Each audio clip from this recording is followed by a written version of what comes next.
And the last finalist today is Mearaj Shaikh. Today's topic, engineering plants to feed 9.8 billion people by 2050. Hello everyone. Did you all ever wonder how much it costs to the environment to produce food we eat every day?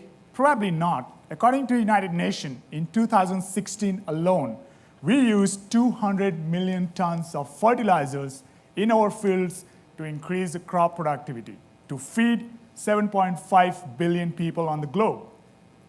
With the expected increase in the world population, this trend is expected to go further up to 250 million tons annually by 2050.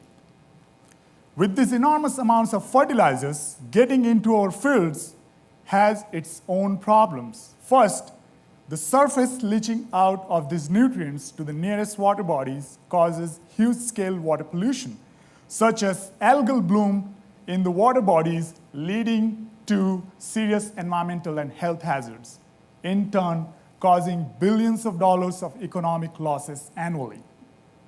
Second problem is production of this chemical fertilizer itself leads to wide-scale air, water, and soil pollution.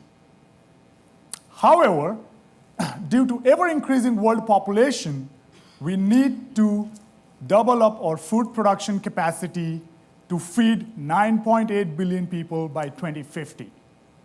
The conventional wisdom to increase the crop productivity is to either increase the agricultural land for cultivation, which is expected to shrink due to impact of urbanization and industrialization, or use more and more chemical fertilizers to meet the food demand, which is non-sustainable in the nature.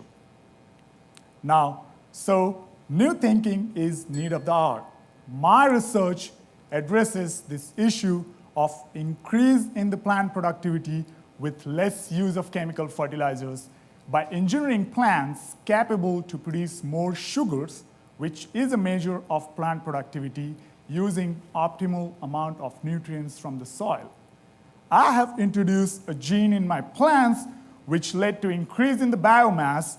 That's the indicator of plant productivity using less amount of nutrient from the soil. Thus, my research offers a promise of increase in the plant productivity with less nutrients. Thus, offers greener and healthier plants for better and sustainable tomorrow. Thank you very much.